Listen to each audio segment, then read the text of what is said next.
Hello, and welcome to the Delicious Recipe with your host here, the Dell. And tonight I have my significant other, Laura from the Angel Rock, joining me here. Say hello, Laura. Hi, everybody. Hello, and if you're checking us out here live, we're on here on UPRN. We are also on YouTube, which is UFO Gods and Extraterrestrials. And I'll just turn this around so you can We're see also what it looks like on there. we're also on UFO Paranormal Radio channel. We're back on that again too, Oh, Del. are we in that one there? Okay, I was just looking at through the other one there. So that one there, and then if you're listening also or watching, I think there's Facebook and that. What are the other ones there, Laura? You tell the rest of the people where they. We are on United Public Radio Network's Facebook page. If you look up UPRN or you can look up UFO Paranormal, I think it's Radio Network. You can look that up. It's on Facebook. We are on News on the Flip Side. There's one under Joe's name, Joe Montaldo. Um, you can just look that up. It'll come up as a page. We are also on Twitch. There's a few other on Facebook as well. Or like Del said, and the reason why we mention we keep an eye on the YouTube chat. We can see all the chat on StreamYard here, but we can't respond. And people join us in the chat room on, like I said, come on over. That's the easiest one to find is UFO Paranormal Radio. And yeah, we'll try and involve you in part of the show. We try and do that with people, right, Del? Yep, we tried to as the best we can. I know I'm not as great as this. I'm using very old technology. I'm using my old little iPhone to follow the chat, so it's small if I don't notice it or whatever. I got the TV going here, so if you always see me there looking down to look at this little device here, that's what I'm trying to follow on. But I try to keep on glancing over to it many times. Uh, I titled this one there "Backyard Barbecue," and we're actually in a sort of a walk around here a little bit. We're sort of in a really hazy day there. There's the barbecue right there. It's all covered up because we're expecting a little bit of rain, I think, or it's really, really humid here in Thunder Bay there this week.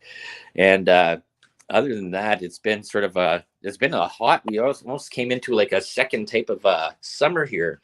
But one thing I wanted to start off here, and if anybody there is watching around there and listening about stuff, I planted out in the front garden here. I'm going to the front stuff, and Laura made this nice little. I guess I'm not even sure if you can say it, It's a topiary, fairy garden. It's a fairy a little garden. fairy garden of little animals. I'll show you all that very quickly.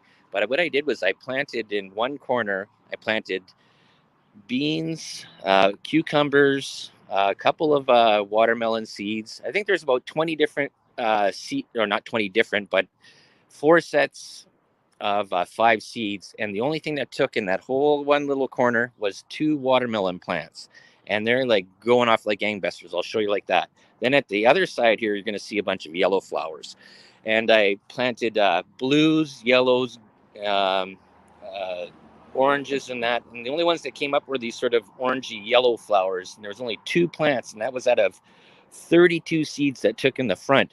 So either I figured like my name's Dell, farmer in the Dell. Hey, this should be really easy there. I put a whole bunch of good soil in there and fertilizer and that. And I think the problem was is that one of the neighbors lets their cat go wild, and every day I come out there, I'd find it dug up and stuff like that. So I think there was probably two seeds that the cat didn't dig up or pee on and stuff like that. But here comes the question. I'm going to show you there very, very quickly. This is how big this watermelon patch of stuff is taken over. It's actually pretty interesting. Like you can see how big this is, and there you can see all the little stuff that it is. And there's the yellow wildflowers that I planted and that.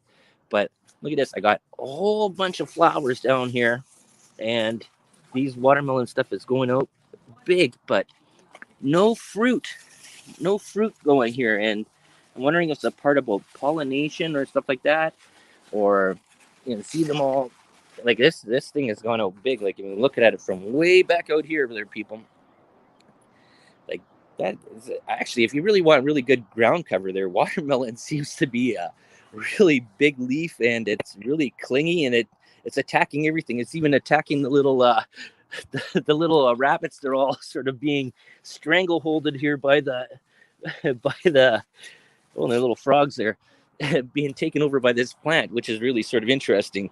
But yeah, no fruit. So if anybody has a comment there on this, is like, how do you make a watermelon plant go to fruit or give fruit? Well, it I seems haven't. like you had to prune back a lot of stuff so that all the energy goes to the flowers, like one of the best looking one or two flowers there. Mm-hmm. So that makes sense to me. Yeah, it's yeah. I don't know. It's just like I can try, but I guess do I prune back at all? Like how much do I prune? Leave one flower? Like I don't know. It's I been think you pretty got to good. go to YouTube like we go to YouTube for everything else to figure out how to do it and see what people's experiences are Mm-hmm. and go from there because otherwise, I don't know. We haven't had a lot of luck with growing stuff. We've been trying for how many years?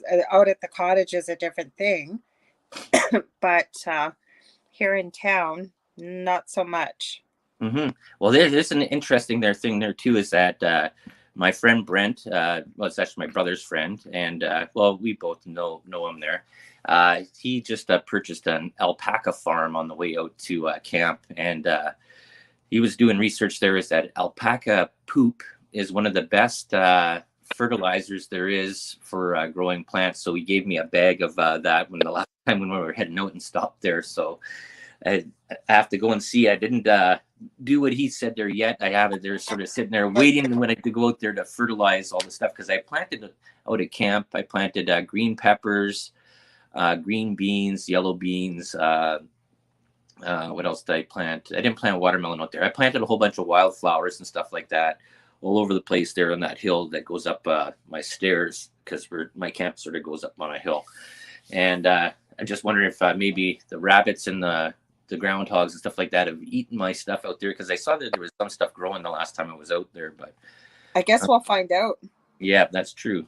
So the only thing that like since I've been working nights, I haven't really been following a lot of news around. I have. I've I been have watching lots it of from news. time to time. I just figured out here on the Fire Stick TV that we've been using there how to get live channeling going on there.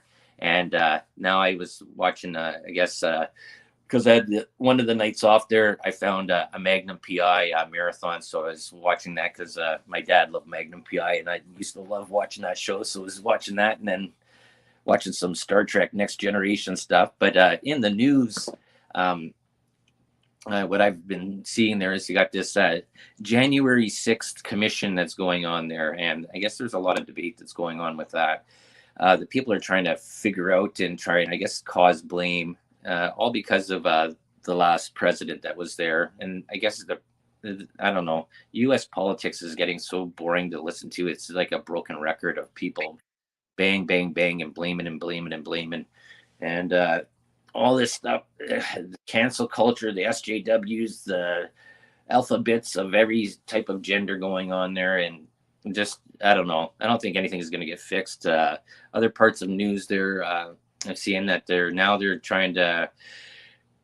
I guess the whole thing is that since this pandemic happened, there's been so much flip floppery going on there on about what should be done. Now they're looking at forced vaccinations. They're looking at forced masks in the states there for kids going to school, which is, I guess, I don't know. It's we'll see. It keeps on changing from time to time. I know when I have to wear a mask for the last hour of my shift there, that's the worst hour of my life. You're working so hard and you're breathing into this mask and you're just sweating and sweating.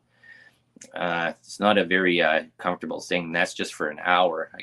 Couldn't imagine doing that for 8 hours. That would just drive me probably bonkers. I have. Yeah, but other than that, I have some news to share. okay, yep. That's why I was just going to lead into that. There, Laura says so. Oh, Since I haven't been really following too much news, just the stuff I've sort of been picking up on. I got a lot of opinions on stuff, and on here, just remember that opinion is my own opinion. It's not the opinion of UPRN, and everybody has their right to their own opinion. And if you have an opinion too, put it in the chat room. We'll look at it and we'll see there. Because you know what, questions, opinions, stuff like that—that's all part of free speech, and that should be a thing that we should be very careful not to get rid of. so do you want? Okay. So First of all, I was going to say, yes, I have worn a mask for 12 hours being a nurse, especially when you're in isolation and you got to wear a gown, you got to be capped, gowned, gloved, and masked. It is not fun at all. So now again, Dell's right. You can, this is my opinion. This is what people are sharing with me from around the world. But it sounds like things are moving very quickly with a lot of the topics that you've shared. For example, I have a very good friend in Mazatlan that is Canadian, that in Mexico, that they purposely stayed in Mexico. Normally they leave in end of September, beginning of October. They usually come back to Canada end of March, beginning of April. They have applied for extended stay there because of what's been going on.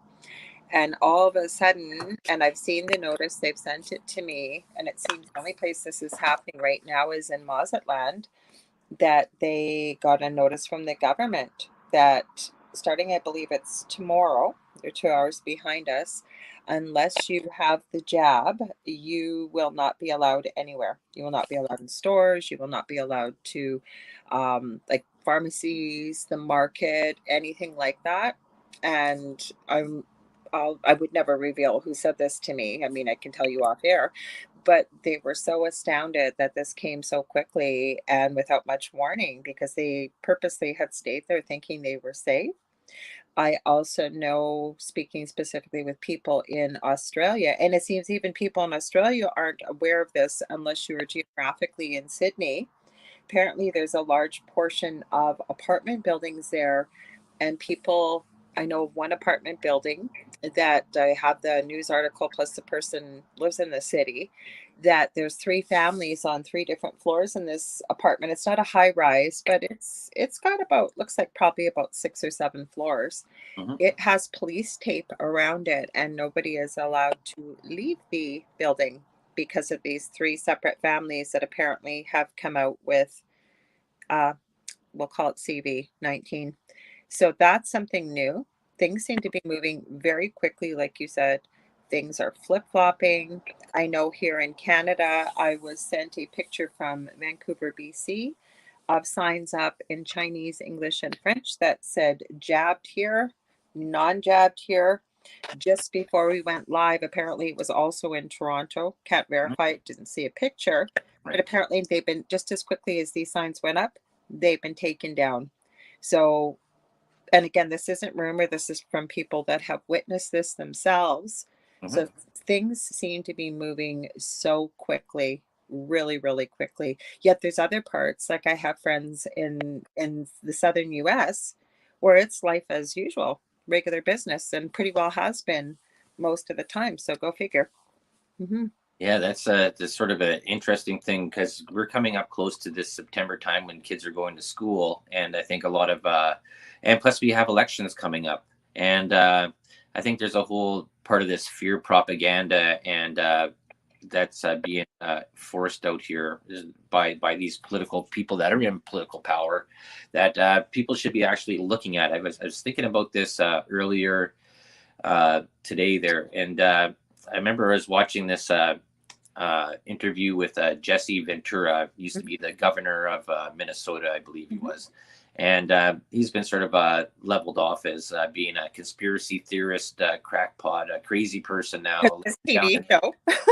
but if you want to check out, just put his name in there and check out to some of his parts that are back when he was talking in these discussions back. I think it was about 2010, 2011. And I have something to share with that when you're finished Okay, about Jesse. but it was sort of he made a lot of good points, and this is from about 11, 12 years ago, and he's saying that the best thing you can do is if you're voting for a party system, you're always going to lose. If you're voting for an individual, you have to also look at what the party's doing, and so the best way you can influence how government is going to be run and stuff like that is to actually don't vote for the people that are actually causing all the things that you're getting here. If you look at, I guess you'd say with Nancy Pelosi and the way that the Democrats have sort of, the people that voted Democrat, you guys put these people into power, and now you're getting the effects of it. And it's the same thing here in Canada.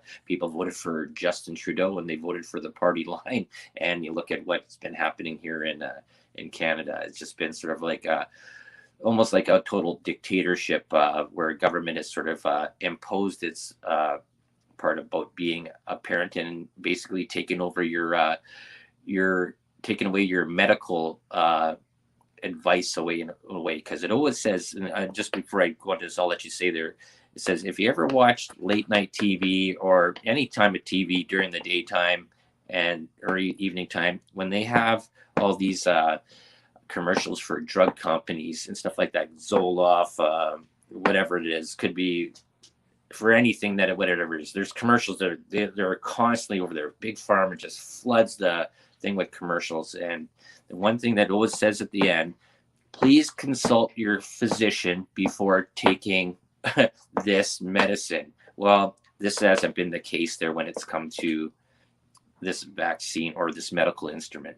This has been, no one's been able to consult their physician. It's been government demanding that you get this jab. And the other part is that they're going to be forcing something into there where they're going to end up having some sort of identification, whether you've been jabbed or not. Okay, back Well, to the. well, backing up, and then I'm going to add something that was actually in our news from this CBC Canadian Broadcasting Company regarding what you just said.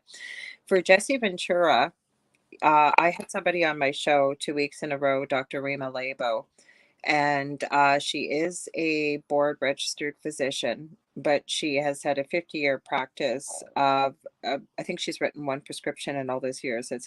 She treats only with natural medicines. She's done a lot of research. But the reason why I bring her up, Jesse Ventura had a conspiracy theory show, which you were referencing, I think, Del. And